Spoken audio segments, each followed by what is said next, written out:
ជំរាបសួរបងប្អូនទាំងអស់គ្នាសូមស្វាគមន៍មកកាន់វីដេអូថ្មីសម្រាប់វីដេអូនេះដែរខ្ញុំនឹងបង្ហាញបងប្អូនអំពីគន្លឹះនៃការបង្កើនចំនួនអ្នកមើលទៅលើវីដេអូ live stream សម្រាប់បងប្អូនអ្នកលក់អនឡាញឬក៏បងប្អូនអ្នក live game បងប្អូនចង់ឲ្យមានចំនួនអ្នកមើលច្រើននៅក្នុង live របស់បងប្អូនអាចធ្វើតាមវីដេអូនេះបានសម្រាប់ការធ្វើនឹងដែរគឺអត់ពិបាកទេបងប្អូនគឺយើងគ្រាន់តែត្រូវការ link វីដេអូ live របស់បងប្អូនយកទៅផានៅក្នុង website គឺជាការស្រេចហើយសម្រាប់ការធ្វើនឹងដែរគឺខ្ញុំធ្វើនៅក្នុង website ខ្មែរ SMM សម្រាប់ការធ្វើនឹងដែរគឺបងប្អូនអត់ចាំបាច់ភ័យឬក៏ព្រួយបារម្ភថានៅពេលដែលបងប្អូនមកធ្វើការបញ្ជាទិញទៅលើសេវាកម្មណាមួយហើយអត់ដំណើរការទេបងប្អូនគ្រប់សេវាកម្មដែលនៅក្នុង website នឹងដែរគឺសុទ្ធតែដំណើរការទាំងអស់បងប្អូនប៉ុន្តែសម្រាប់សេវាកម្មខ្លះក៏ទទួលបានលទ្ធផលលឿនហើយសម្រាប់សេវាកម្មខ្លះទៀតក៏ទទួលបានលទ្ធផលយូរចឹងបងប្អូនប៉ុន្តែសុទ្ធតែទទួលបានលទ្ធផលទាំងអស់អញ្ចឹងដើម្បីកុំឲ្យវែងឆ្ងាយយូរយើងចូលមកធ្វើទាំងអស់គ្នាតែម្ដងណាបងប្អូនជាដំបូងបងប្អូនអាចចូលទៅក្នុងវីដេអូ live របស់បងប្អូនសិនមកដើម្បីចូលទៅធ្វើការ copy link ជាមុនសិនដើម្បីអាចធ្វើការ copy link បានបងប្អូនឃើញសញ្ញាព្រួយនៅខាងឆ្វេងដៃហើយនៅខាងក្រោមនឹងអត់បងប្អូនចុចទៅលើសញ្ញាព្រួយនឹងមកបន្ទាប់មកបងប្អូនអូនមកខាងស្ដាំដៃបន្តិចមកហើយចុចនៅលើពាក្យ copy link បន្ទាប់ពី copy link ហើយបងប្អូនអាចធ្វើការចេញពីក្នុង live របស់បងប្អូនសិនមកដើម្បីចូលទៅក្នុង website វិញម្ដងសម្រាប់របៀបនៃការចូលទៅក្នុង website នេះដែរគឺអត់ពិបាកទេបងប្អូនគឺយើងគ្រាន់តែចូលតាមរយៈ browser ណាមួយដែលបងប្អូនមានបើសិនជាបងប្អូនមាន Safari បងប្អូនក៏អាចចូលតាមរយៈ Safari ហើយបើសិនជាបងប្អូនមាន Chrome បងប្អូនក៏អាចចូលតាមរយៈ Chrome បានដូចគ្នាហើយមួយទៀតបងប្អូនក៏អាចចូលតាមរយៈ Google បានដូចគ្នាណាបងប្អូ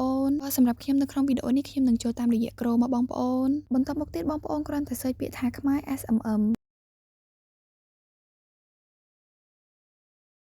អូខេបងប្អូនចុចលើពាក្យ code នៅខាងក្រោមនឹងមកហើយនៅខាងលើនេះដែរគឺជា link ចូលទៅក្នុង website របស់យើងបងប្អូនអញ្ចឹងបងប្អូនធ្វើការចុចនៅតាម link នឹងមកដើម្បីចូលទៅក្នុង website របស់យើងផ្ទាល់តែម្ដងសម្រាប់ website របស់យើងគឺមានទម្រង់បែបនេះបងប្អូនសម្រាប់បងប្អូនដែលបានធ្វើការចុចឈ្មោះចូលទៅក្នុង website ហើយនៅពេលដែលបងប្អូនចុចនៅតាម link មុននឹងនោះនឹងចេញជាផ្ទាំង website បែបនេះមកឲ្យបងប្អូនប៉ុន្តែសម្រាប់បងប្អូនដែលអត់បានធ្វើការចុចឈ្មោះចូលទៅក្នុង website ទេបងប្អូនក៏អាចធ្វើការចុចឈ្មោះចូលទៅក្នុង website ដើម្បីអាចប្រើប្រាស់សេវាកម្មដែលមាននៅខាងក្នុង website នេះបានសម្រាប់របៀបចុចឈ្មោះនិងរបៀបដាក់លុយចូលទៅក្នុង website ខ្ញុំនឹងដាក់ link ជូនបងប្អូននៅខាងក្រោមវីដេអូនេះណាបងប្អូននៅក្នុង website នេះដែរគឺយើងមានសេវាកម្មជាច្រើនដែលបងប្អូនអាចធ្វើការជ្រើសរើសប្រើប្រាស់បានទៅតាមតម្រូវការរបស់បងប្អូនផ្ទាល់ប៉ុន្តែសម្រាប់វីដេអូនេះដែរខ្ញុំនឹងបង្ហាញបងប្អូនទាក់ទងជាមួយនឹងសេវាកម្ម Facebook Live គឺការបន្ថែម view ទៅលើវីដេអូ live stream របស់បងប្អូនអញ្ចឹងជាដំបូងបងប្អូនចុចនៅលើពាក្យថា Facebook Live នឹងមកហើយបន្តមកទៀតបងប្អូនអូនមកក្រោមដើម្បីចុចនៅកន្លែង category នេះនៅក្នុងនេះដែរគឺយើងមានសេវាកម្មជាច្រើនសម្រាប់ឲ្យបងប្អូនជ្រើសរើសគឺយើងមានដល់ទៅ18សេវាកម្មណាបងប្អូនសម្រាប់សេវាកម្មនឹងដែរគឺស្តៀងគ្នាទេបងប្អូនអញ្ចឹងបងប្អូនពេញចិត្តនៅសេវាកម្មមួយណាបងប្អូនអាចធ្វើការជ្រើសរើសនៅសេវាកម្មមួយនឹងបានបើសម្រាប់ខ្ញុំផ្ទាល់គឺខ្ញុំ recommend ឲ្យបងប្អូនជ្រើសរើសសេវាកម្មដែលនៅខាងលើគេនេះបងអស់គឺ Facebook Live Stream Server 1នេះហ่าបងប្អូ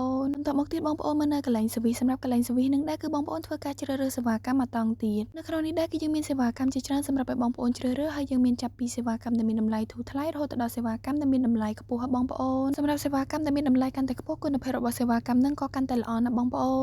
នឃើញសេវាកម្មនីមួយៗមានចំនួននាទីនៅក្នុងនោះអត់ដូចជា15នាទី30នាទី45នាទី60នាទីសម្រាប់នាទីទាំងអស់នឹងដែរគឺមានន័យថានៅពេលដែលបងប្អូនធ្វើការបញ្ជាទិញទៅលើសេវាកម្មណាមួយឧទាហរណ៍ថាបងប្អូនធ្វើការបញ្ជាទិញទៅលើសេវាកម្មដែលនៅខាងលើគេនេះបងអស់គឺសេវាកម្មដែលមាន ID code 4668សម្រាប់សេវាកម្មនេះដែរគឺយើងឃើញមានចំនួន15នាទីគឺមានន័យថានៅពេលដែលបងប្អូនបានធ្វើការបញ្ជាទិញទៅលើសេវាកម្មនេះអញ្ចឹង view នឹងចាប់ផ្ដើមឡើងហើយ view នឹងនៅថេររយៈពេល15នាទីណាបងប្អូនសម្រាប់សេវាកម្មផ្សេងទៀតក៏ដូចគ្នាបងប្អូនគឺ view នឹងនៅថេររយៈពេល30នាទី45នាទី60នាទីអាស្រ័យទៅលើសេវាកម្មដែលបងប្អូនបានធ្វើការជ្រើសរើសបើសិនជាបងប្អូនចង់ឲ្យ view នៅថេររយៈពេលយូរបងប្អូនអាចជ្រើសរើសសេវាកម្មដែលមានតម្លៃខ្ពស់បានណាបងប្អូនបើសម្រាប់ខ្ញុំធ្វើវីដេអូបង្ហាញបងប្អូនចឹងគឺខ្ញុំយកត្រឹមតែសេវាកម្មទី1ទេបងប្អូនគឺសេវាកម្មដែលមាន ID code 4668 stay 15 minute ទេបងប្អូនសម្រាប់សេវាកម្មនេះដែរគឺបងប្អូនរងចាំរយៈពេល7នាទីបន្ទាប់ពីបងប្អូនបានធ្វើការចុច submit ហើយនោះនឹងដឹងលទ្ធផលឲ្យបងប្អូនចំណុចបន្តមកទៀតបងប្អូនមើលនៅកន្លែងប្រអប់ link សម្រាប់ប្រអប់ link នឹងដែរគឺខ្ញុំនឹងធ្វើការផាស link ដែលខ្ញុំបាន copy ពីដើមវីដេអូមកបងប្អូនសម្រាប់បងប្អូនដែលអត់បានធ្វើការ copy link ទេបងប្អូនក៏អាចចូលទៅក្នុងវីដេអូ live stream របស់បងប្អូនហើយបន្តមកទៀតបងប្អូនធ្វើការ copy link ដើម្បីយកមកផាសនៅក្នុង website នេះវិញណាបងប្អូ